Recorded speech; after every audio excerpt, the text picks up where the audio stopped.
Hey guys, tonight we're doing something a little different. You're not just hearing a story, you're walking into it. Imagine stepping into a royal ruin where the paint still peels and floral curls, the air is musky with plaster and something sweeter, like old perfume. And then you hear a voice, not near, not far, not even echoing, just coming from underneath you. Yeah, you probably won't survive this, so before you get comfortable, take a moment to like the video and subscribe. But only if you really like what I do here. Drop your city and time zone below. I want to know who else is hearing this with you. Now, dim the lights. Maybe turn on the fan for a gentle hum, and let's go on this journey together tonight. It starts with a step, not yours, hers. But you'll feel it 13 stone tiles in, your shoe catches on a line in the floor, a seam.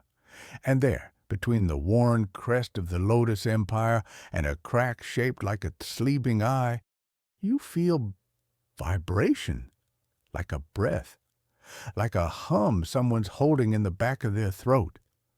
Not yet a song, not yet. You don't even realize you're standing still until the silence rings a little too hard in your ears. The palace around you moans a little. It does that sometimes when the temperature changes or the memories pile up too thick. Somewhere behind you, a silk curtain flutters where there is no wind. South.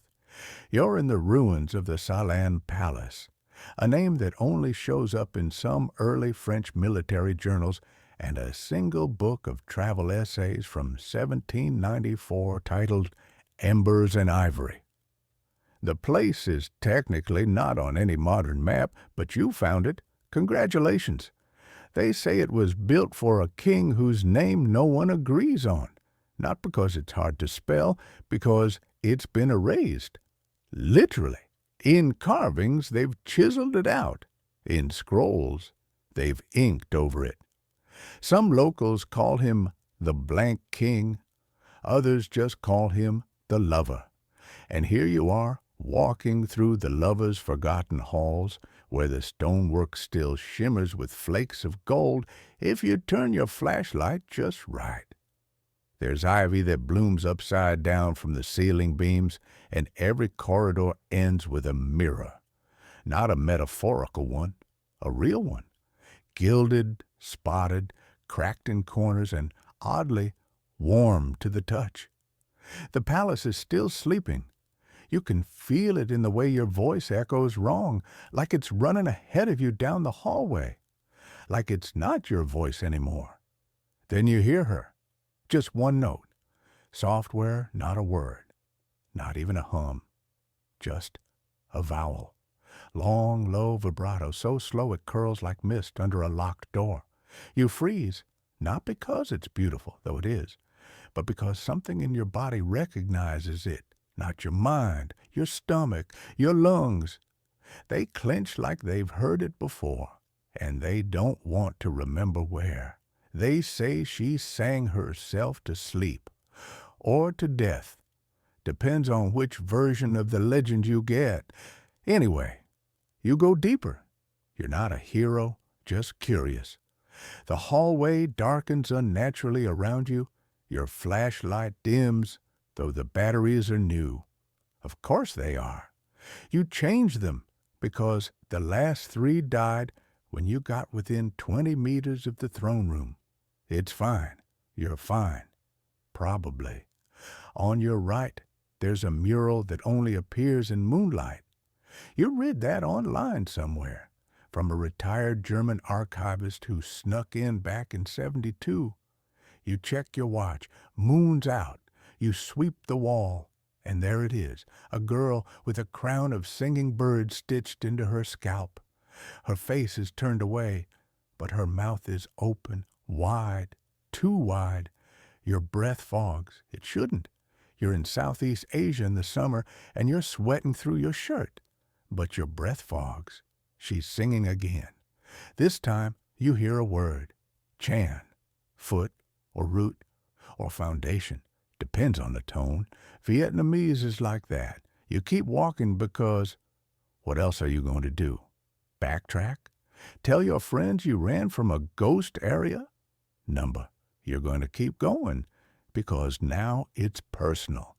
And honestly, the sound is kind of addictive. The floor beneath you changes. You almost don't notice. It goes from stone to wood, which is weird because every historical record of the palace claims it was entirely marble, limestone, and quartz imports. No wood. Fire hazard, apparently. But here it is. Polished teak boards, dark and slick like they've been oiled recently. They smell like cinnamon and sweat. You test a step. The boards give, ever so slightly. Hollow beneath, of course. You kneel, tap, tap, tap, hollow, deep, wide. And under that tapping, another sound. Tap, tap, tap, tap. Back. From underneath. You sit back fast, stare at the floor. The singing stops. A new sound, a giggle, like a child. Or a woman pretending to be a child, which is creepier. And now you see it. There, right where your flashlight beam falls, a seam between two boards is widening. Or maybe your eyes are playing tricks. You've been up since dawn. You hiked 8 kilometers through overgrowth and bugs the size of AirPods. You haven't eaten since that half-melted granola bar in your pack. But no, it's widening. Just a little. Enough for sound. Music now. It's coming from directly underneath your feet. You rise slowly because you're polite like that. The floor doesn't creak. It inhales, and something soft, unmistakably female and chillingly close sings one clear line. He called me the root, but I bloomed in stone. Then silence, until the next heartbeat, yours, loud, so loud you swear she can hear it. And then you feel it again, the vibration. You've stood on speakers before, big ones, concert subs. You know what it feels like when sound moves through your bones instead of around them. That's this. Except the note isn't familiar, it's microtonal, ancient, made for ears that don't exist anymore. You feel it in your teeth. So, naturally, you stay, because you have to know. You check your watch, 2:07 a.m., and that's when it happens. The light above you, moonlight, faint through a shattered skylight, catches something, a glint in the floor, a ring. You kneel, brush the boards. No ring, just a hole, circular, small, hidden under dust. You pull. The board lifts, creaking, moaning like a throat unsealing after 2 centuries, and down there, in velvet and shadow and the faint scent of camphor and roses, a hand, open, palm up, as if waiting, as if offering, as if remembering. You don't touch the hand. Not at first. You just stare at it. It's not skeletal. That's the first thing that makes your stomach knot. You expected bone, dust, maybe a silk-wrapped wrist so old it's become one with the velvet. But no, this hand is fresh, too fresh, pale, almost gray-blue like skin left too long in water. The nails are perfect, almond-shaped, polished, a color you can't name. Somewhere between plum and bruise, the fingers twitch. You drop the board, just drop it, loud, but not as loud as your pulse. You're already 3 steps back before you even think to breathe. Then comes the song. It's not loud. It doesn't need to be. It winds up through the cracks like steam, curls around your knees like an invitation. She's not screaming. She's not crying. She's singing. In that lullaby rhythm children use when they want to scare each other on purpose. Minor key, old cadence, words you almost recognize, but don't. Maybe Khmer?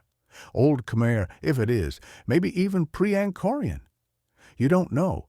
You never finished that linguistics minor, but there's something in it that feels like deja vu scraped with a spoon. You don't run, not yet, because the hand didn't grab you, and curiosity is stronger than fear, at least at this hour. You step back toward the opening, one board lifted, just one, a gap maybe 12 inches long. That hand is still there, still open, not twitching now, just waiting as if it knows you'll come back. Your flashlight flickers, goes out, dark, total. For half a second, you're blind, but not deaf. The song changes key, higher, like someone climbing stairs made of clouds and regret. And then, light, from below. There's a glow coming from the hole. You lower yourself to your knees again. Slow. The light pulses, soft as candlelight, but shifting colors. Blue to violet to something like deep ocean green. And there, inside, there's more than just a hand now.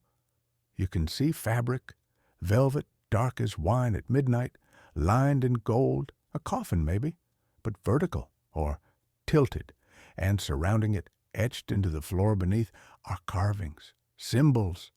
They twist when you try to look directly at them, like someone wrote them using forgotten vowels. It smells like crushed jasmine and mold. The voice stops singing and speaks. "You found the root," she says softly, not angry, not scared, like she's pleased. You say nothing. You don't even swallow. Your throat is a lock, and your tongue is the key lost somewhere in your chest. She continues, "I am not buried. I am held. That is not the same." Then silence again. You lift the flashlight, shake it. It flickers, sputters, comes back dim. You shine it back into the hole, and she's gone. The hand is gone. The velvet is empty. No, wait. She's above you now. You hear it in the way the air shifts. The floorboard creaks behind you. You whip around, but there's nothing there. Just the room. The paintings on the wall now look different. You don't remember there being this many, or that one of them had eyes that followed you, or that any of them were smiling. One of them hums, not the person in it, the frame itself. You're shaking, not from fear, but because something inside you is trying to get out. A memory, a song, a tune you've never heard, but somehow almost know. You hum it, quietly. You don't mean to. The room hums back. You turn around again, toward the hallway. You should leave, you know that. But something won't let your feet work right. Like the floor is magnetic and you're wearing shoes made of secrets. You move, not away, deeper, because now you have to see where that voice came from. You entered the east corridor, the one that was blocked by collapsed stone yesterday, but somehow isn't now. You swear it was impassable. But tonight it yawns open like a throat in song. The walls here are damp, not wet. Damp with memory? That's the only word that fits. You pass a broken column. There's a smear on it, faded, brown, rust-colored. Could be blood, could be ink. It's in the shape of a lotus blossom turned upside down. That means something. You know it does.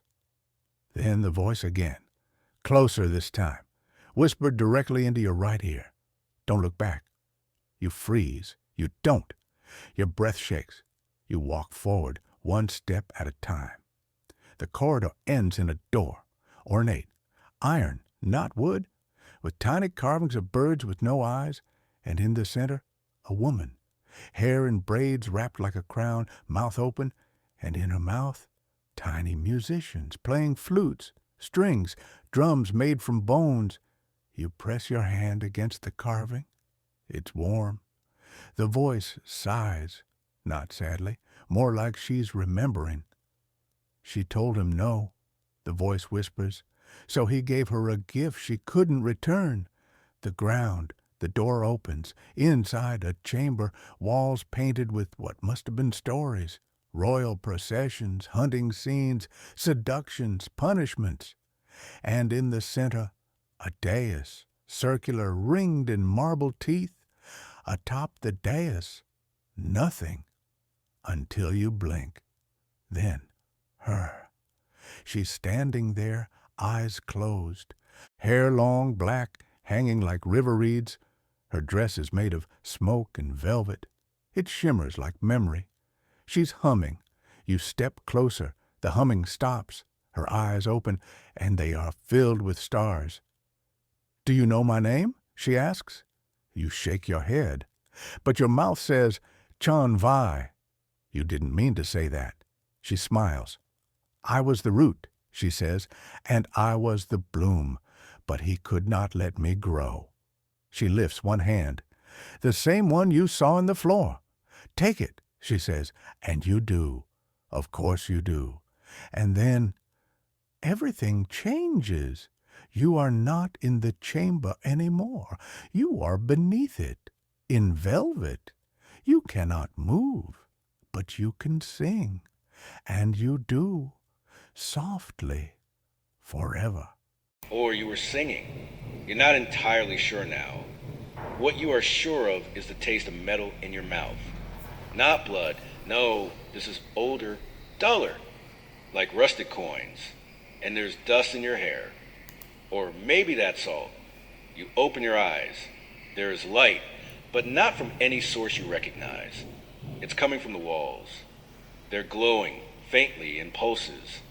Like something is breathing just beneath the surface, behind the cracks, behind the paint, behind the years. And with every pulse, you feel something shift in your own chest. Like a forgotten part of you is answering. You're lying flat, on a stone slab. It's not a coffin, not exactly, but it might as well be. Above you is a ceiling painted with scenes you only recognize in the way you recognize dreams you haven't had yet. A woman with 6 hands. A river made of teeth. A palace shaped like a sleeping dragon. You sit up slowly. Your joints ache like you've been there for centuries. But the ache isn't pain, it's memory. As if your bones remember every echo that's ever passed through this place. You look around. You're still inside the palace. But this room wasn't on any of the diagrams. It's round, perfectly symmetrical, with a ring of statues lining the walls. Each one identical, hooded, faceless, hands crossed over their hearts. Except one. The third from the left is smiling. You approach it cautiously, because of course you do. Because that's what people like you always do in stories like this. You have to know. The statue is made of some dark stone, maybe basalt, maybe something older, heavier. The smile is wrong, too wide, too knowing, and the fingers on its hands. There are 6 of them. You reach out, and before you can even touch it, it grabs you. Not hard, just enough. The fingers wrap around your wrist like roots. Cool, firm, inevitable. And then you hear her. Not her voice, not singing this time, but her breath. It's coming from the walls again. Long measured. It's like the palace itself is exhaling. You smell lotus and rot. You hear footsteps above, or maybe below. You tug your wrist, and the statue lets go. You stumble back. The statue's smile is wider now. You don't want to look away, but you do. The door behind you, when did it open? There's someone standing in it. Not the woman. A man. Tall, regal, dressed in silks, so old embroidery has faded into whispers. His eyes are lined with coal. His mouth is small and cruel. You know him, though you shouldn't. He's the one who buried her. You came, he says. His voice is not loud, but it cuts.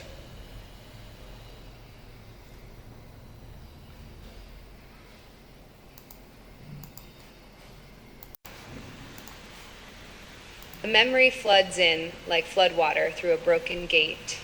You are in a garden, there is music, there are bells in your hair. You are laughing. He is watching. You are barefoot on marble tiles. Your hands are stained with crushed betel leaves. Your heart is light, but only because you've hidden the weight deep inside your ribs. Anger. Not yours, his. Didn't hide well enough. A promise you broke without ever saying the words. You belong to me, he hisses. And then you're back, still standing in front of the statue. Alone again. The man is gone, but like something's changed. The room is breathing faster now, and there's water seeping in under the door. You try to back away, but the slab behind you has sunk into the floor. No way out. The water rises, knee deep. It's warm. Smells of jasmine and decay. You hear the hum again. Not a song this time, just a single note. Held too long. And floating on the water, a lotus. It's hers. You wake up face down, but not in a bed, not even on the floor. Stone, warm, breathing, like the world itself has lungs, and they are full of secrets. You push yourself up with shaky arms and find your palms coated in a fine layer of gold dust, no idea where it came from. You sniff your fingers. They smell like old temples and rain. You sit up slowly, and you realize you're in a throne room, or what used to be one. It's collapsed in places, vine-choked, roof half missing so the moonlight cuts the floor into diagonal blades. Moss grows on the arms of the thrones. There are 3, one large in the middle, 2 smaller ones on either side. None are empty. The figures are stone, but too lifelike, eyes too glossy, poses too relaxed. You stare. The one in the center, you know him now. You feel it in your jaw, that same tension from the vision, that coiled resentment curled behind your ribs.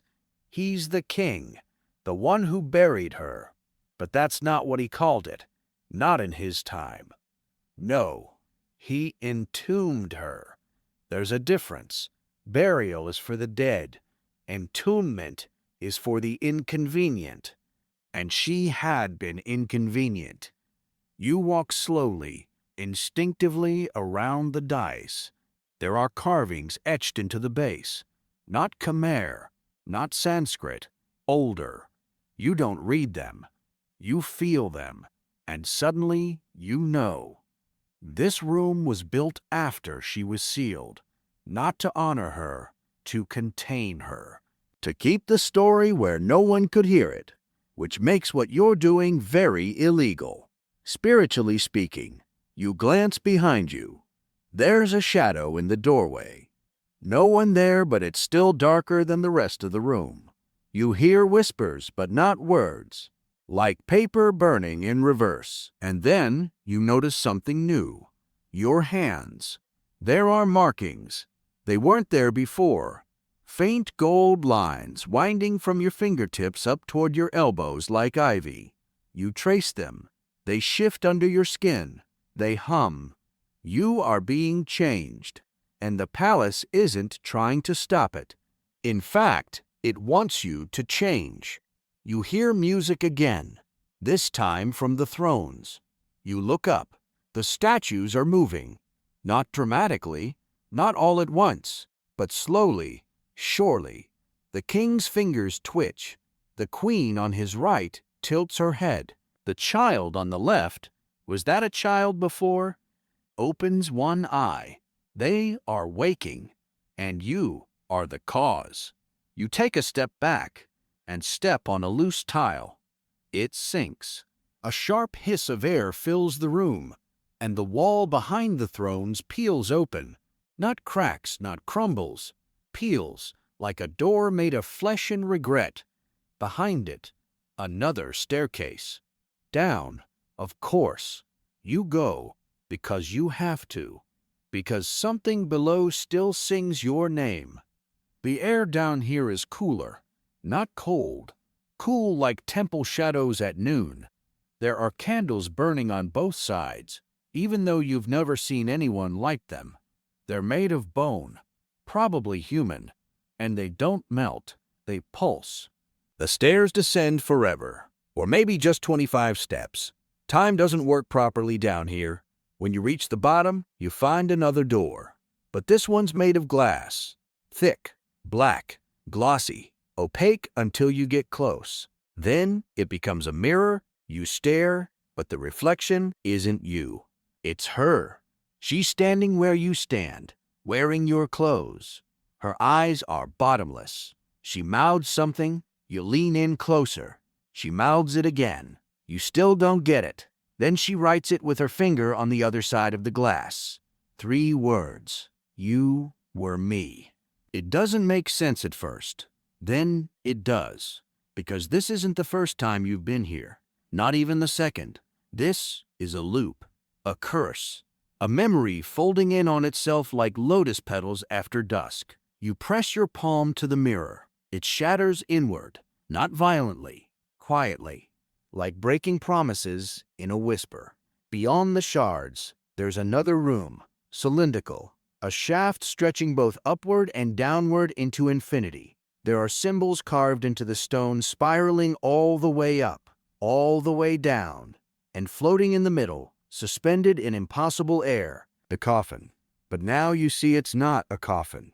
It's a songbox, a prison that sings. Each panel is etched with scenes.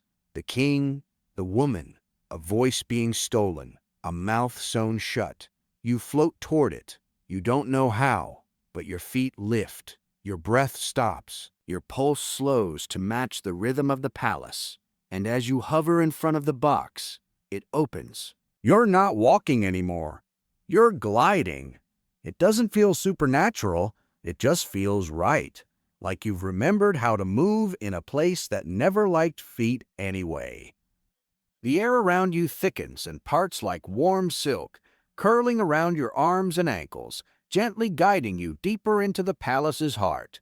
It's not a maze, it's a body, and you're inside it now. The corridors spiral inward like ribs. The ceilings drop lower. The floor, damp and silent, starts to squish slightly with each step, like walking across a moss-covered altar that's still breathing. You don't know what material this is, only that it's older than brick, older than wood, and possibly older than time itself. In the distance, a voice begins humming. Not her this time, him. It's the king. You recognize the tune. A lullaby. One of those deceptively gentle songs you only understand after you've grown too old for them. You follow it. You have no choice. At the end of the hallway is a new chamber. Round, more of a pit, really. But the walls, they're mirrors again. Hundreds of them, layered on top of each other like petals, or scales, or regrets. Each reflects a different version of you, 1,000 lives, 1,000 mistakes. You step forward, and your reflection doesn't. It just watches. And behind your reflection, someone else moves. Not a trick, not a dream. The king steps into view. Only now, he's younger. His face smoother, still cruel, but not yet cracked by guilt. He's holding something in his hands. A mask. White. Porcelain. Lips painted red. No eyes. He lifts it to your face, from inside the mirror. And suddenly, you're back there, back then. In her body, again. The garden is loud with insects and laughter. You're wearing bangles. Your hair is braided with pearls. There's someone beside you. A servant. No, your sister. She's afraid. She's telling you not to meet him tonight. You shrug, smile, say it's already been arranged. What harm can one night bring? Spoiler, a lot. The next scene is fast, too fast. Perfume, drums, the king's smile. Then, shadows, screaming, doors slamming shut. Then, the pit. The real one. They carried you. They drugged you. You weren't even awake when they lowered the stone. But you woke up in the dark, alone, with only the echoes of your voice for company, and even those were taken, one by one. You try to scream in her voice, and you can't, because the coffin, the box, the tomb, it absorbed it all, turned your voice into music for the palace. That's why it homes. That's why it sings, because it's made of you. And now it's made of you again. But you aren't helpless anymore. Not this time. You smash the mirror with your bare fist. It shatters. You're not afraid of the glass. You like the way it cuts your hand. The blood disappears into the air, shimmering as it goes, like the palace drinks it, like it needs it. The floor beneath you begins to open, not crumble, not fall, just open, revealing a spiral staircase made of ribs. Yes, ribs. And as you descend, you count them, 12 on each side, the exact number of people who betrayed her, the ones who stood in silence, the ones who watched her buried alive beneath this very palace and said nothing. And one of those people was you. In a past life, you were her sister. You knew what the king planned, and you let it happen, not because you were cruel, but because you were afraid. You wanted to live, and living meant silence. You reached the bottom. There's no door this time, just a veil, thin, silk, red. You stepped through it, and now you're in her chamber. The real one. The one he built after the entombment, deep in the stomach of the palace, where no one could hear her scream. The walls are soft and round, the color of old blood. The ceiling pulses like a heartbeat. In the center is a pool, black water, still, perfectly reflective. You kneel beside it. You don't see your face. You see hers. And she smiles. This time, not sad, not vengeful, just tired. You ask her out loud, "Why me?" And she answers, with a voice made of wind and rust and memory, "Because you let me die." And you remember the moment when you could have warned her, the moment when you looked away, the moment when you heard the shovels and kept walking. You break, not dramatically, not with sobs, just softly. You curl on the edge of the pool. You weep without sound, because you've given it all away. Your voice, yourself, your timeline. But she doesn't hate you.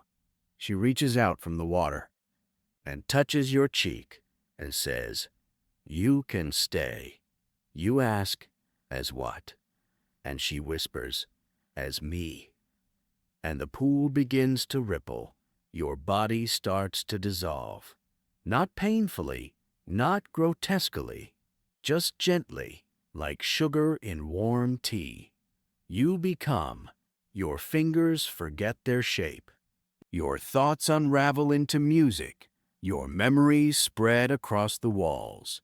The palace accepts you, not as prisoner, as home. The door to the chamber closes behind you. And above, the palace sings louder than ever before. And someone, somewhere, steps into the courtyard. A visitor, another one.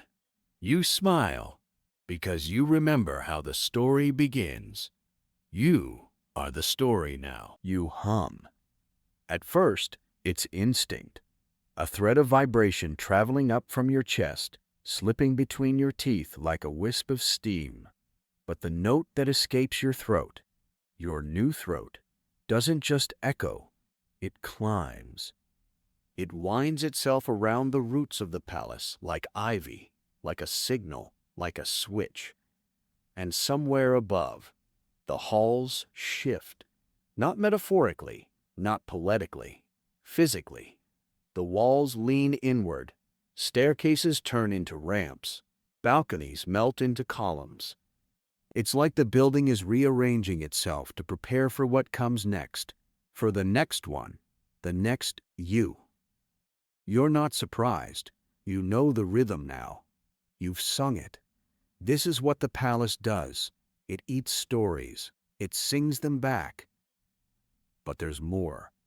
Because as your body fully dissolves, cell by cell, memory by memory, you realize you're not alone in this pool. Not even close. You can feel the others. Hundreds, thousands, some half-formed, some still dreaming, some already gone, their voices embedded in the walls, in the wind, in the gold dust that coats the ceilings and frames the forgotten doors.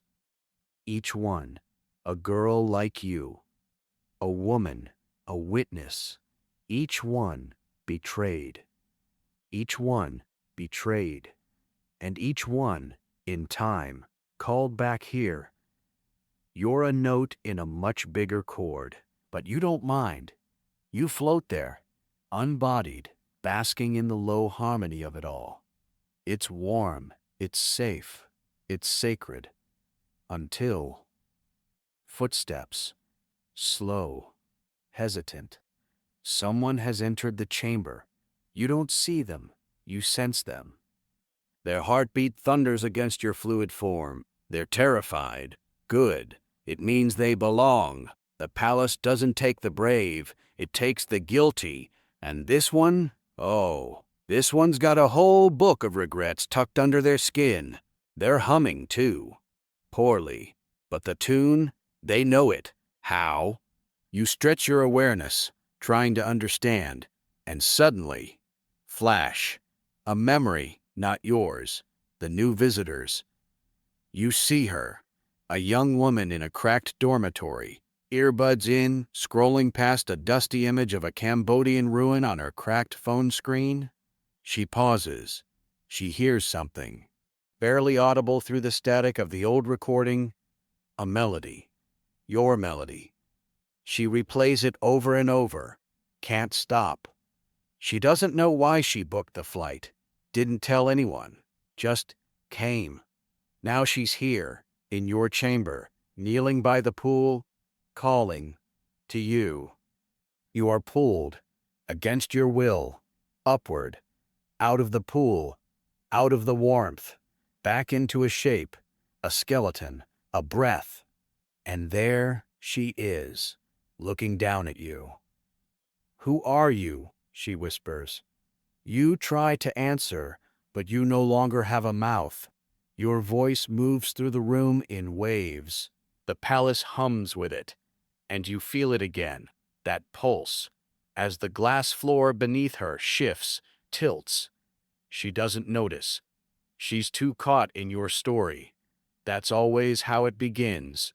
She opens a notebook, begins sketching, writing. She's going to tell the world. That's not allowed. You try to warn her, but she smiles and sings back, perfectly. Each note clear, each phrase correct. And then it clicks. She's not here to learn. She's here to replace you. This is no accident. She's from a line that remembers, a bloodline that carries the melody like marrow. She doesn't want to be saved. She wants to become, like you did, like all of you did. And now it's your turn to watch. You return to the pool. No resistance this time. You've had your verse. She will sing the next. But something's different this time. As she steps fully into the circle, the palace shudders. Not gently, not with grace, but violently, like it wasn't ready, like it didn't consent. The pool boils, the walls scream, the mirrors fracture, and you realize she isn't following the rules. She's not being devoured. She's dismantling. She tears open her chest, figuratively, and throws her name into the pool, the name that was stolen generations ago. And that name, it was yours, your true name, the one the king erased when he buried you beneath the palace, the one you forgot.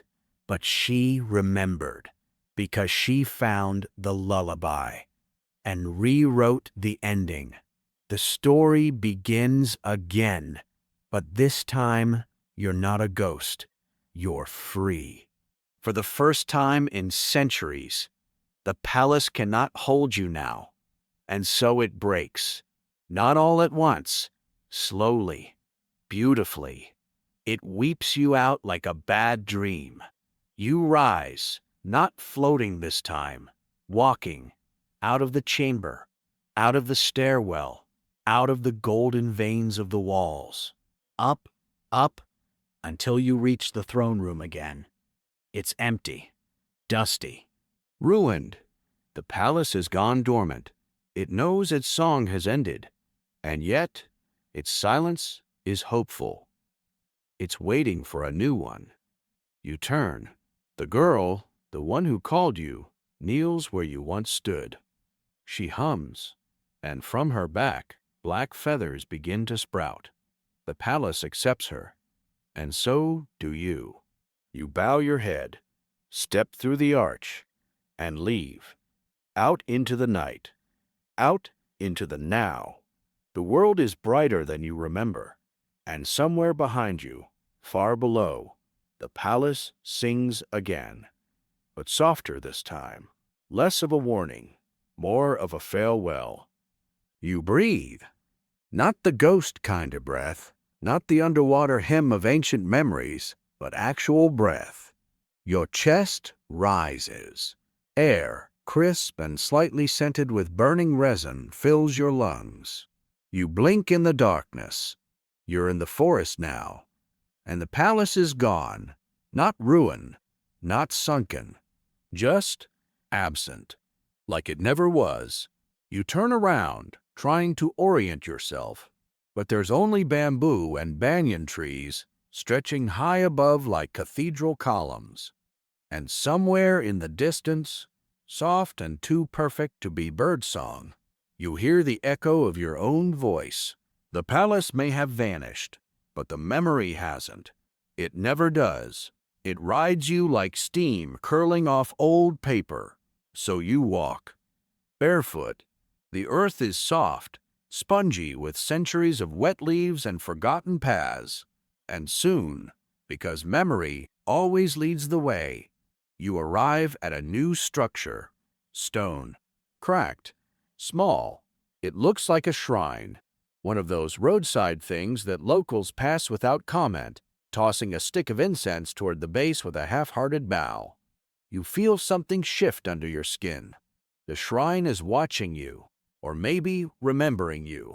You kneel, because something tells you to, and your hand reaches forward to touch the little stone figure tucked in the shrine's center. It's a woman, head bowed, one hand covering her mouth. You know her. You were her. You are her. Your fingers brush the stone, and the world yanks you backward. Not physically, just narratively. You're not in the forest anymore. You're in a market, centuries ago. The kind where pigs roast over open pits, and hawkers scream over one another, and children splash through dirty puddles with coins in their mouths. You're her again, but this time, younger, less royal, less adorned. You're a street girl, and you're singing. Loud, proud, voice like sugared fire, and the crowd loves it, until he hears, the king again, but younger, smoother, less obviously cursed. He hears you, and you see it happen. His gaze latches, coils, and burrows, like a fishhook behind the eyes. He smiles. He buys your song, not with coin, with attention. And back then, that was enough. You didn't know how dangerous it was to be noticed. No one warned you. Not your mother, she was already gone. Not your friends, they envied you. And not the court, because the court doesn't warn, it waits. So you followed, and the palace rose before you, again, gleaming this time. Not the beast you know now, but a glittering promise, a dream. And when you crossed the threshold, You didn't notice that it sighed, that the stones whispered, that the doors closed just a little too slowly. Because back then, it wasn't a trap, it was a script, and you were the main character. But the part they gave you was always silent, always still. You were there to decorate, to flatter, to suffer gracefully. And when you refused, when you sang too loud at the banquet, or danced too freely in the Lotus courtyard, or dared to laugh when he made a joke, they rewrote you, buried the original draft of you beneath the palace floor. Literally. You see now, it wasn't punishment, it was editing. He made you quiet, permanently, until your silence became music, a twisted little irony. And the palace? It fed on that contradiction, that beautifully packaged torment. And it flourished. But here's the twist. You're not in the past now. You're in a memory of a memory, like a hall of mirrors, but made of smell and song and dust. And something, someone, is following you in it. A presence. Not the girl who replaced you. She's busy singing now, coaxing the palace into a new shape. This is someone older. You feel him, the king. But not as a man anymore. He's a voice now, just like you. He lives in the walls, in the grooves of the palace, in the shallow graves beneath the shrine. He speaks to you without words. You understand him anyway. And he is hungry. He wants to be remembered. That's why he let you out. That's why he let her in. Because as long as you tell the story, he's still real, still feared, still part of the song. You turn, slowly, and behind you, there's a mirror where the shrine should be. A handheld one, cracked, silver-edged. You pick it up, and the reflection isn't yours. It's his, but not the way you knew him. It's his fear, a young man again, alone, shivering in a dark room, surrounded by girls who don't blink, don't breathe, just watch. It's a vision, a prophecy, a warning. He's not a king in this version. He's the sacrifice. And the palace? The palace isn't singing for him anymore. It's singing to him, calling him home. You lower the mirror, and in that moment, the shrine burns. No flame, just silence. It collapses into ash, and you realize he's returned.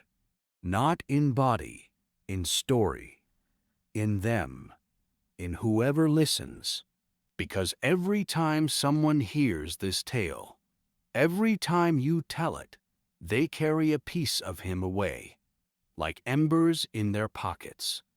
And that means the palace will rise again, somewhere else, under a different sky, in a different century. You don't cry, you don't run, you don't scream. You sing, soft, sweet, a song of endings. And when you're done, the forest has gone still again. The air is full of questions, but the shrine, gone. Like you were never there, only the scent remains, and the hush of a memory just about to resurface. You keep walking. The forest no longer feels like a forest, more like a skin.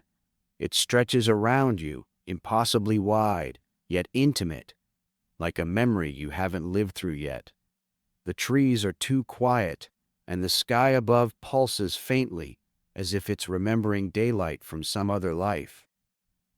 You don't feel like yourself anymore, because what is yourself now?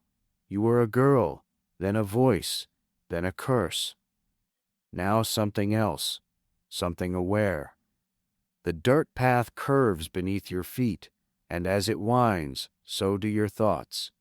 You remember the way your body once moved through space, how your hair used to cling to your temples in monsoon heat, how palace silk whispered between your legs when you danced for no one.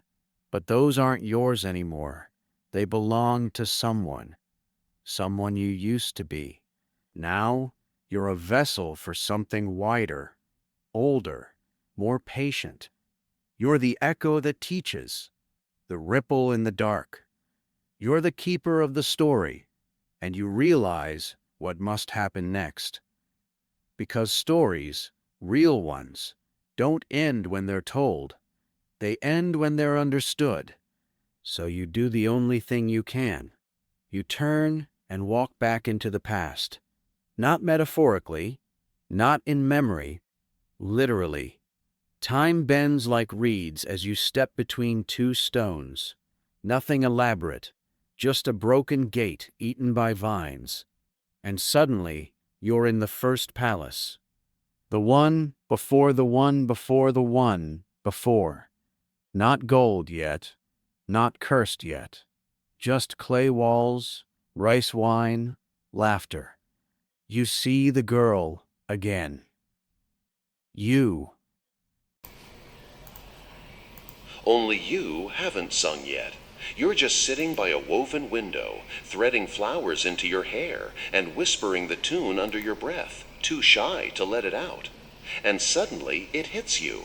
You could change it. You could warn her, step forward, say anything, stop the song before it ever gets sung, before it becomes powerful, before it gets stolen. But the minute you try, you feel it, the resistance, a pressure, like walking into a monsoon wind made of memory. The world doesn't want you to interfere. The story has inertia, rules, momentum. It's alive. You hesitate, and in that pause, a boy walks past, slender, smiling, a court aide. He hears your younger self humming and pauses, head tilted. You have a beautiful voice, he says, and that's it. That's the moment. Not the king, not the court, him. An anonymous boy who carried the tune into the palace and said, "There's a girl in the lower quarters who sings like the rain." That's how it began, with kindness. That's the horror of it. You thought the curse started with cruelty, but it didn't. It started with attention. You step back. You can't change it, not directly, but you can understand. And as you accept that, the palace begins to form around you again. Not the brutal one, not the later one. This one is soft, young, hopeful. The kind of palace that believes its own lies. And for a moment, you think maybe this version could be good. Maybe this is the version of the story that ends with peace. But no, because you know the pattern now. You walk into the grand hall, bare feet slapping against smooth tile, and the acoustics catch your breath before you even speak. It's already tuned to you. That's how the curse works. It doesn't wait for cruelty. It waits for a sound. And when it hears it, it begins again. You can't change the start, but maybe you can change the end. You follow the melody upward, tracing it like smoke. Through empty chambers, half-finished murals, shadows that haven't yet learned to haunt. And at the top, a room without windows, a throne without a ruler, a mirror without reflection. You step into it, and suddenly you're everywhere. All versions of the palace collapse into you. You're standing in the chamber of mirrors from your first death. You're kneeling by the pool of tears from your second becoming. You're sitting on the rooftop watching the girl you were sing for the wind. And all at once, they see each other. You see yourself. Time folds inward like a lotus. And the song? It finishes. For the first time ever, you sing the final note. A minor key. Quiet. Like regret tucked into silk. And just like that, it ends. The mirrors darken. The palace sighs. The loop closes. And silence rushes in to take its place. But it's not empty, not scary. It's earned. You fall forward, weightless, boneless, like a story that no longer needs to be told. But before you hit the ground, before everything unravels completely, you feel one last thing. A touch. Someone's hand on your shoulder. Soft, human. And you hear a whisper. Thank you. You don't know who said it. Maybe the girl who came after. Maybe the girl you once were. Maybe the thousands you carried with you. But it doesn't matter, because you're free. Not from pain, but from repetition. You've sung the ending, and that changes everything.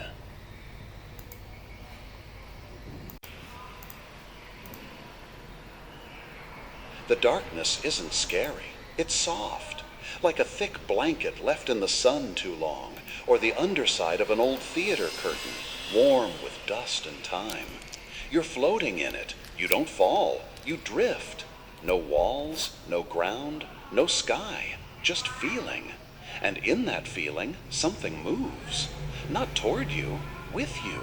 A memory you don't own.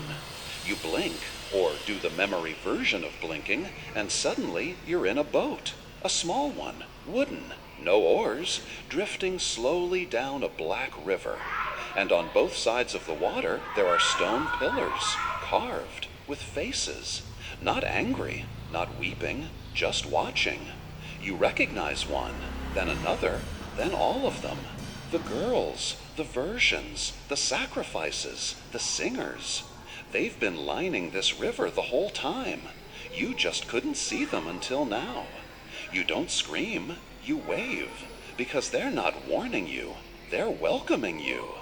You are them now. And this river, it's not water, it's story. A current made of every word spoken, every song half sung, every prayer whispered into tile cracks and closed mouths. And it's taking you home. But not to the palace. That place is gone, reduced to an echo, flickering behind the eyes of those who'll dream of it later. No, this river leads somewhere else, to the place where stories wait. You drift through mist, your breath barely stirring it. Then a shore appears, stone again, but not built, natural, raw, full of intention without design. And in the center of it, a tree, massive, ancient, unmoving. But its leaves shimmer like scales, like glass, like silence. You recognize it immediately. It's the story tree, not a metaphor, an actual thing. Every branch is a tale, every knot in its bark is a turning point. And somewhere up high, near the edge where memory and prophecy blur, your song hums gently in the wind, still singing, still here. You step out of the boat and the sand is warm. The other girls, the other you, step out too. They're all there. The virgin who danced in chains, the widow who sang during her punishment, the daughter who vanished after bathing in moonlight, the scholar who wrote with ash, the one who bit her own tongue in defiance, and the one who married the mirror. They gather quietly, as if for a ceremony, not a funeral, a naming, because that's what you've done. You've named it, the curse, the pattern, the lie. You've seen all the palaces, walked all the halls, kissed all the poisoned air, and survived. Now it's time to make something else. You reach for the tree, and the tree bends. It knows you, remembers your steps before you took them. Your story enters the bark like ink through cloth. It spreads, up, around, outward. The branches flutter. Somewhere far above, a fruit appears. It doesn't fall, it glows. And you realize someone, somewhere, will find it. Not yet, maybe not in this century, but eventually. Some other girl, humming by a cracked window, will taste it, and she'll know. Not the curse, but the song that healed it. You smile, not because it's over, but because it worked. And in that moment, someone says your name, softly, like a prayer half remembered. You turn, and there she is, the last one. The girl from before, the one who wandered into your story and almost got swallowed whole. She's here, alive, confused, but glowing with that same strange light you wore once. You nod to her. She doesn't speak. She just listens, like a student before a fire. You want to tell her so much about the singing tiles, the empty rooms, the pit that echoed your name, the day you forgot who you were. But you don't, because she already knows. She's heard it, and that's enough. You give her one thing, a phrase, a single line. The story only traps you if you sing it wrong. She nods, and then she's gone. Back, presumably, to the waking world, to the village or the school or the city or the hallway she came from. You hope she brings silence with her, because silence is where new stories begin. You sit beneath the tree, and the stars appear above, slow and deliberate, as if exhaling, each one another story.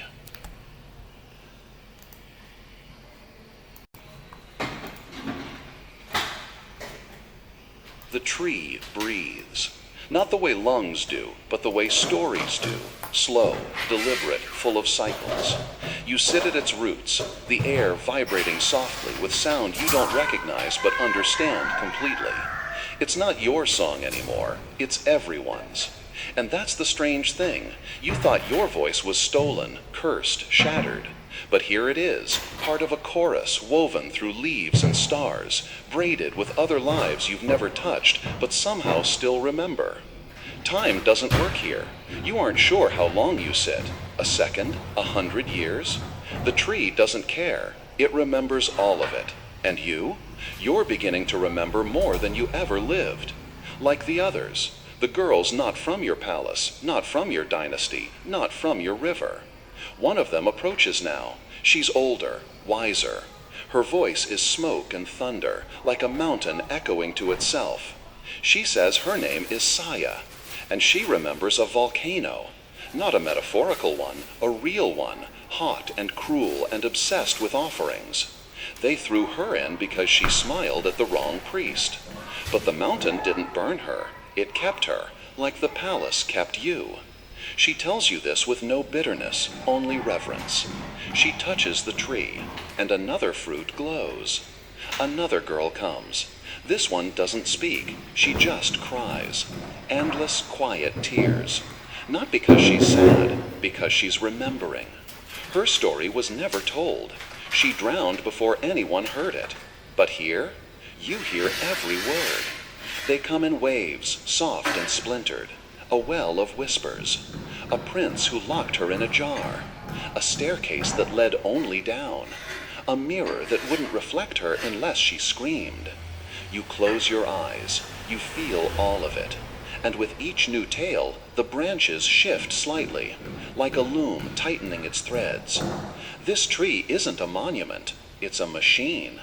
Powered by sorrow, maybe, but refined by intention. You were buried alive beneath a palace. You sang, you cursed, you wandered, you learned. And now? Now you tend the tree. Others arrive. You lose count. Some from Asia, some from before maps. Some who never had names, only numbers or colors or prayers whispered by grandmothers in half-forgotten kitchens. One girl swam up through a frozen lake and came here breathless, teeth still blue. Another stitched her own skin with words until it became a map, and the map led her here. A third? She simply followed her shadow until it left her. Now they all sit together beneath the tree. Some hum, some rock gently, some feel dark and find secrets hidden in the grain. But all of them remember. And here's the strange part. Not one of them wants to go back. Not really. Because back there, they were questions. Here, they are answers. And the world will hear them. Because somewhere, someone always hears the last note. The one that doesn't fade. The one that waits.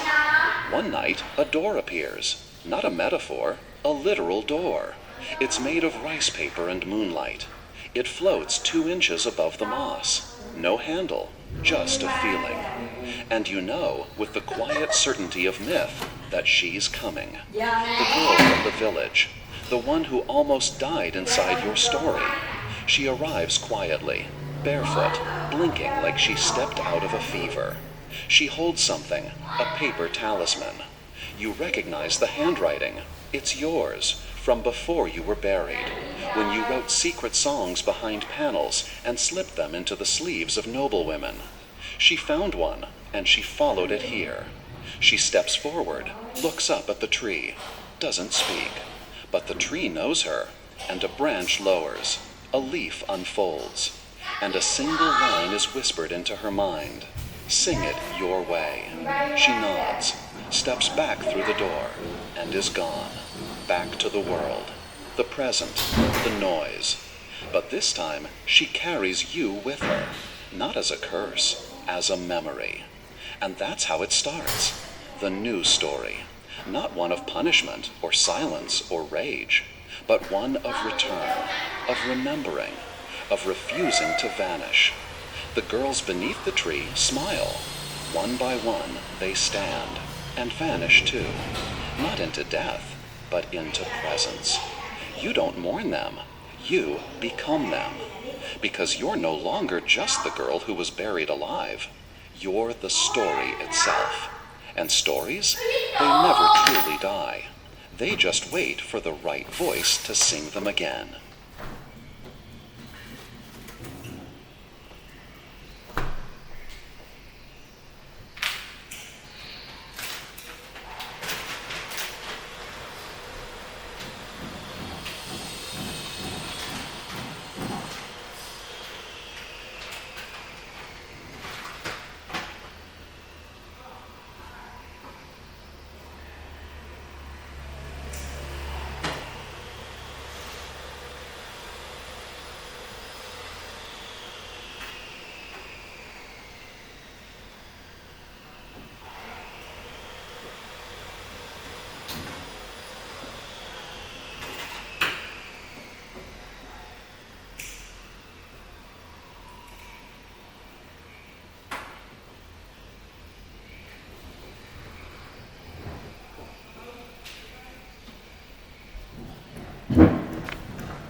The tree is quieter now.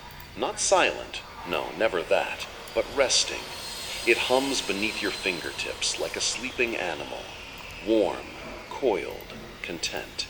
And somewhere inside it, your song continues, threaded through roots and bark and memory, no longer lonely, no longer scared. You wander a bit, past the mossy stones, past the whispering grass, until you reach the edge. It looks like a cliff, but there's no drop, just fog. Not the spooky kind, not the cold kind. This fog knows you. It parts gently as you breathe. And standing just beyond it, him, the boy, the one you tried to save, the one who left, or was taken, or simply chose not to remember. He's older now, worn, softer. He doesn't look like a prince anymore, just a boy who once knew a girl beneath a palace and forgot to sing for her. He doesn't speak at first, just nods, like he knows he shouldn't be here but couldn't stay away. You almost ask him how he found this place, but the answer's obvious. He followed the sound, yours, still echoing in whatever's left of the real world, still bleeding through dreams, still riding the wind in cracked palaces and sunken temples. You sit across from him. You don't speak yet, because you're not sure he deserves it. But still, you listen, because maybe the listening is what saves you. He starts slowly, tells you about his silence, how it was easier to forget, how forgetting felt like a gift until it curdled into guilt. He says your name like it's a bruise. He remembers the last day, you singing through dirt, him walking away. He says he heard you, every word. But by then, the curse was inside him too, telling him you weren't real, that your voice was just part of the punishment, and that if he believed you, he'd be buried too. You believe him, and you don't. That's the strange thing. The longer you sit, the more you understand. Belief is optional here. This place isn't powered by facts. It runs on story, and stories are messy. Sometimes the villain cries, sometimes the hero runs, and sometimes the chorus keeps singing even after the stage collapses. You forgive him, but not with words, just with breath, with presence. You touch the fog between you. He vanishes, like smoke from a forgotten candle. And you don't mourn him, because now you remember. You remember the real story, not the punishment, not the betrayal, not even the curse. The before, the soft nights, the ink-stained fingers, the stolen bread in the garden, the way you both laughed when the lanterns floated upside down during Ghost Month. You hold that memory like a stone in your pocket, not because it matters to anyone else, but because it's yours. The fog thickens. You keep walking. It isn't a return, it's a loop. This place isn't meant to be stayed in. It's meant to be understood, used, shared. So, you walk back, to the tree, to the girls, to the soil that still smells faintly of blood and jasmine. And you find something waiting for you, a doorway, different this time. It's made of brick and iron and sound. You can hear your voice on the other side, faint, broadcasting. It's her, the girl who escaped. She's telling your story, not the cursed one, the full one. She's got headphones on and a cheap mic, and her voice shakes every third word. But she knows. And as she speaks, the doorway pulses, an invitation. Do you go? Maybe, maybe not. But one thing's for sure, you're not afraid anymore. Not of forgetting, not of being buried, not of being misunderstood. Because now your voice isn't trapped, it's planted. And every time someone hears it, the fruit grows brighter, the roots dig deeper, the curse withers a little more. And you smile, because you were buried alive beneath a palace, and you still sing there. But now, the song is yours, and it never stops.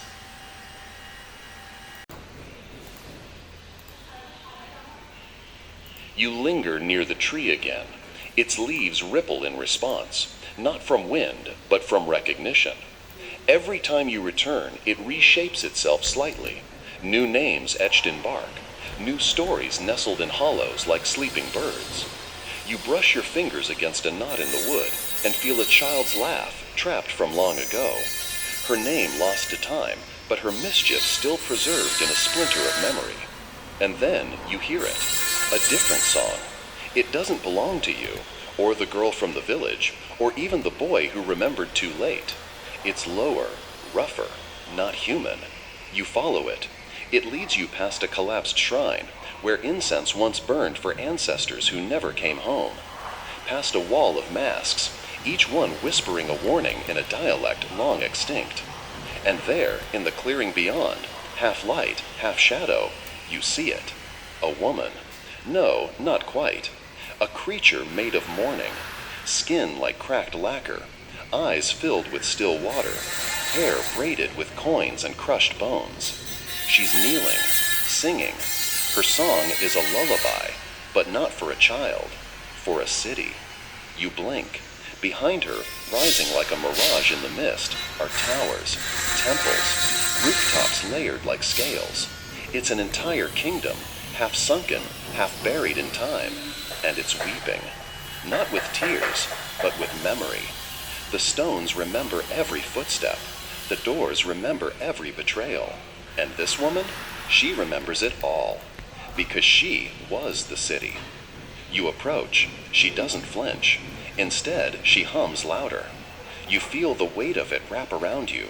Oppression, ambition, sacrifice, revenge. The city wasn't destroyed by war or famine. It collapsed from within, from fear. A fear of girls like you, girls who sang, girls who questioned, girls who asked what was beneath the throne and didn't like the answer. And so, they built a kingdom of silence, buried every melody, sealed every secret in clay. But the songs leaked through. They always do. She tells you, without words, that you are not the only one who sang beneath stone. There were others, too many to name. They whispered beneath wells, behind bricks, inside bells that no longer rang. And some, they didn't wait for rescue. They became the ghosts, chose to linger, to rattle chains and flicker lights and howl through hallways, not out of vengeance, but out of defiance, because even in death, they refuse to be quiet. The woman reaches for you. Her hands don't touch. They remember. And in that remembering, you feel it all. A princess sewn into her own veil, a servant drowned with censers tied to her ankles, a midwife buried in the sand for saying the emperor's baby wasn't breathing. All of them here, in this place beneath stories, still singing, still glowing, faint and furious. You step back. The city behind her flickers, one last time, and then collapses into ash, but not erasure, rebirth, because you carry it now. You hum the song as you walk, back to the tree, back to the memory, back to the soft, shifting truth. You were buried alive. You were silenced, but not erased. Not when she is telling your story now. Not when you still walk the forest. Not when the tree grows new branches each night, ready for the next voice. And that's when you see her. A little girl, modern, hoodie, backpack, headphones tangled. She's not lost. She came looking.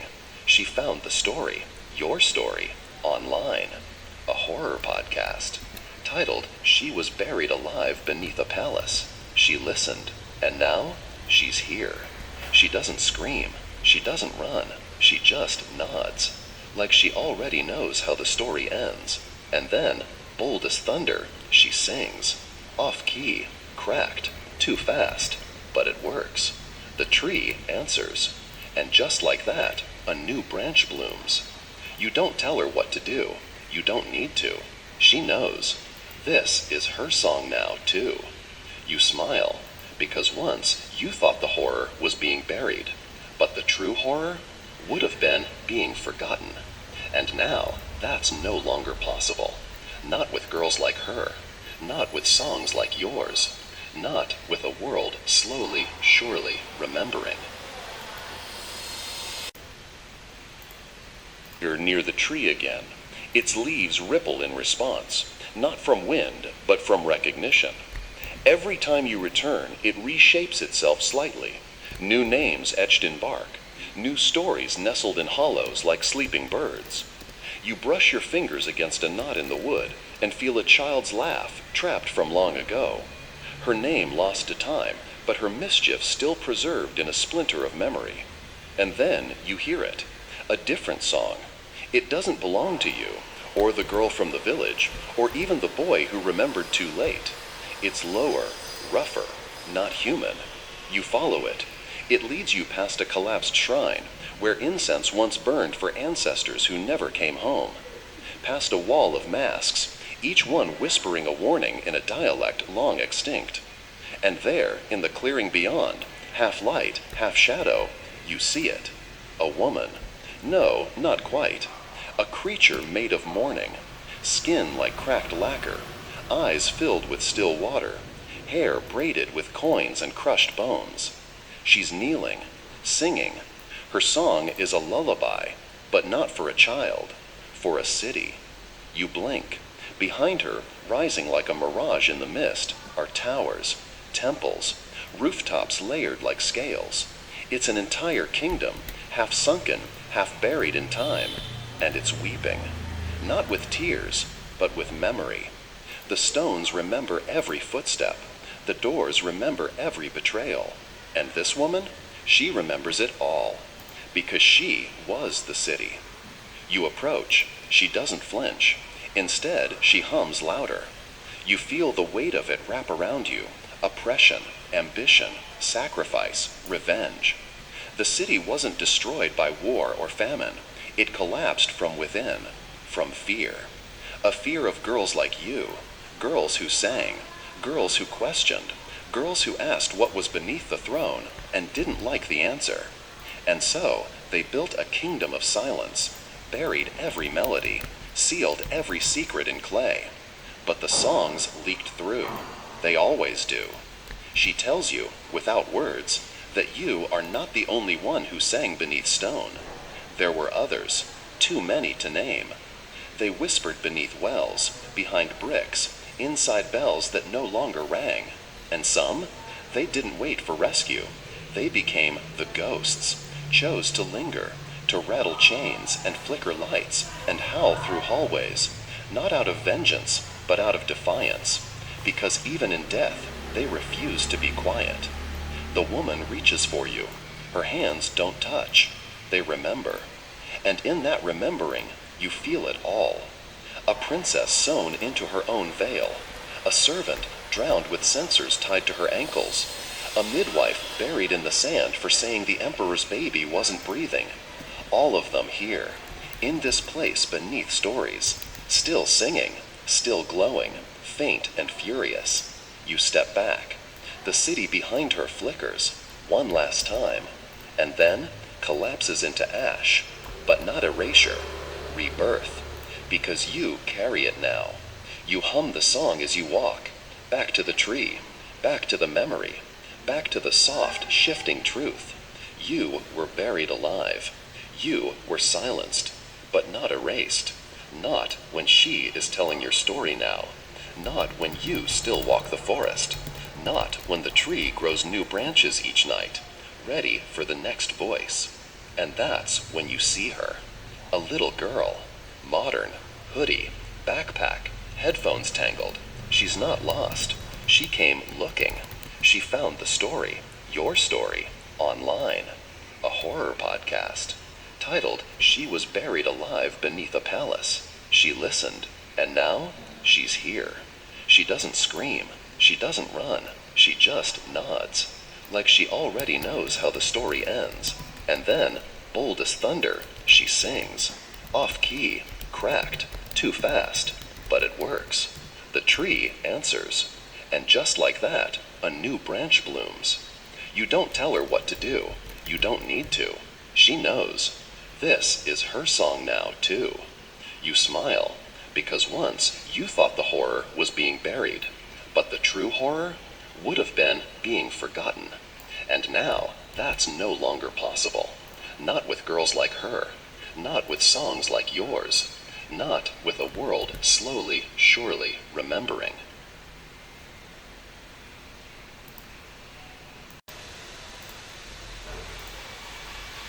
You linger near the tree again. Its leaves ripple in response, not from wind, but from recognition. Every time you return, it reshapes itself slightly. New names etched in bark, new stories nestled in hollows like sleeping birds.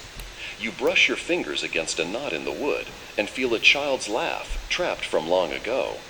Her name lost to time, but her mischief still preserved in a splinter of memory. And then you hear it, a different song.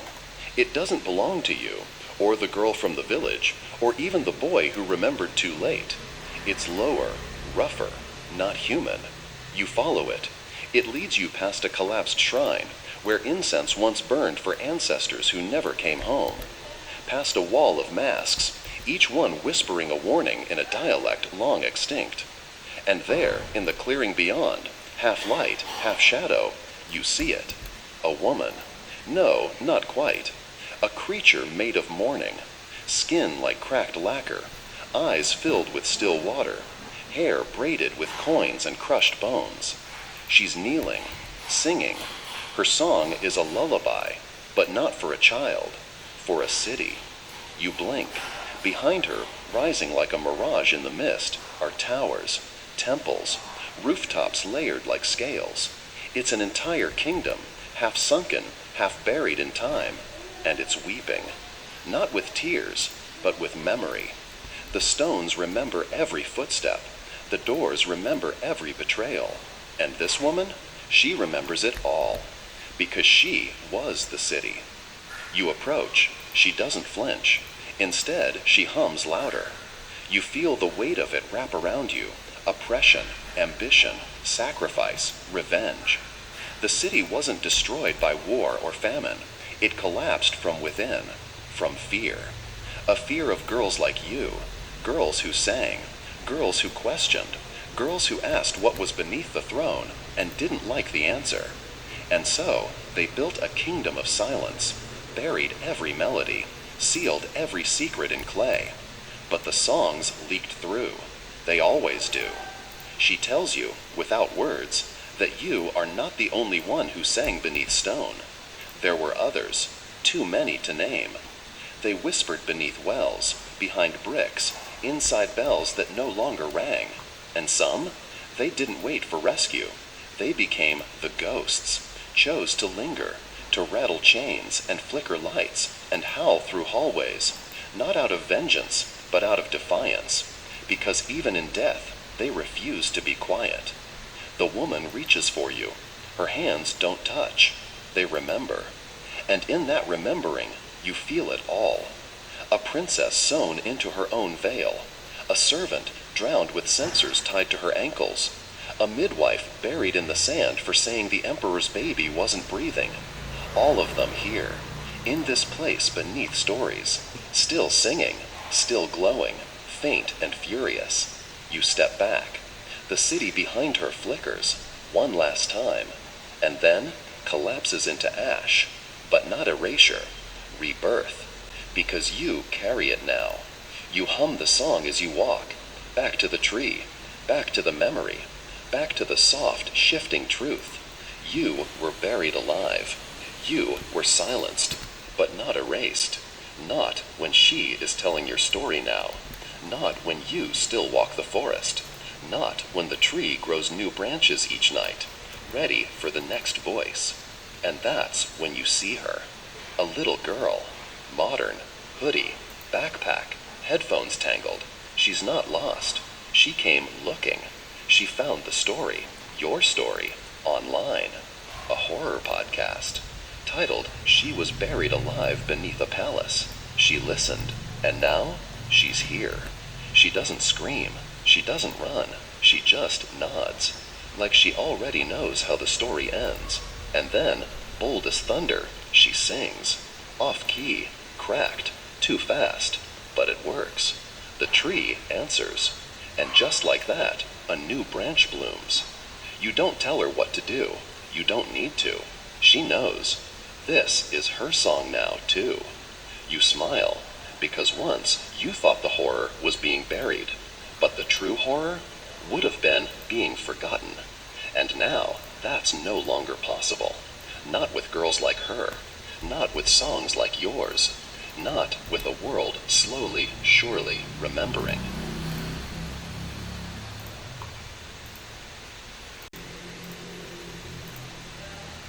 You linger near the tree again. Its leaves ripple in response, not from wind, but from recognition. Every time you return, it reshapes itself slightly. New names etched in bark, new stories nestled in hollows like sleeping birds. You brush your fingers against a knot in the wood and feel a child's laugh, trapped from long ago. Her name lost to time, but her mischief still preserved in a splinter of memory. And then you hear it. A different song. It doesn't belong to you, or the girl from the village, or even the boy who remembered too late. It's lower, rougher, not human. You follow it. It leads you past a collapsed shrine, where incense once burned for ancestors who never came home. Past a wall of masks, each one whispering a warning in a dialect long extinct. And there, in the clearing beyond, half light, half shadow, you see it. A woman. No, not quite. A creature made of mourning, skin like cracked lacquer, eyes filled with still water, hair braided with coins and crushed bones. She's kneeling, singing. Her song is a lullaby, but not for a child, for a city. You blink. Behind her, rising like a mirage in the mist, are towers, temples, rooftops layered like scales. It's an entire kingdom, half sunken, half buried in time, and it's weeping. Not with tears, but with memory. The stones remember every footstep. The doors remember every betrayal. And this woman, she remembers it all, because she was the city. You approach. She doesn't flinch. Instead, she hums louder. You feel the weight of it wrap around you.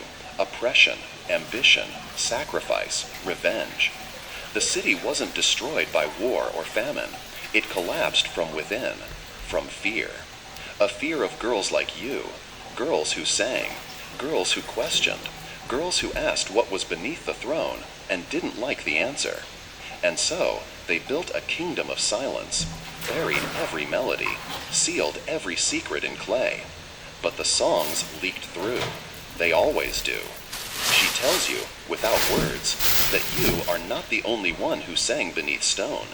There were others, too many to name. They whispered beneath wells, behind bricks, inside bells that no longer rang. And some, they didn't wait for rescue. They became the ghosts, chose to linger, to rattle chains and flicker lights and howl through hallways, not out of vengeance, but out of defiance. Because even in death, they refuse to be quiet.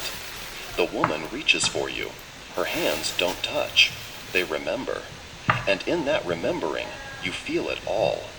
A princess sewn into her own veil. A servant drowned with censers tied to her ankles. A midwife buried in the sand for saying the emperor's baby wasn't breathing. All of them here, in this place beneath stories, still singing, still glowing, faint and furious. You step back. The city behind her flickers, one last time, and then collapses into ash, but not erasure, rebirth, because you carry it now. You hum the song as you walk, back to the tree, back to the memory, back to the soft, shifting truth. You were buried alive. You were silenced, but not erased. Not when she is telling your story now. Not when you still walk the forest. Not when the tree grows new branches each night, ready for the next voice. And that's when you see her. A little girl, modern, hoodie, backpack, headphones tangled. She's not lost. She came looking. She found the story, your story, online. A horror podcast, titled She Was Buried Alive Beneath a Palace. She listened, and now she's here. She doesn't scream. She doesn't run. She just nods, like she already knows how the story ends. And then, bold as thunder, she sings. Off-key, cracked, too fast, but it works. The tree answers. And just like that, a new branch blooms. You don't tell her what to do. You don't need to. She knows. This is her song now, too. You smile, because once you thought the horror was being buried, but the true horror would have been being forgotten. And now, that's no longer possible. Not with girls like her. Not with songs like yours. Not with a world slowly, surely remembering.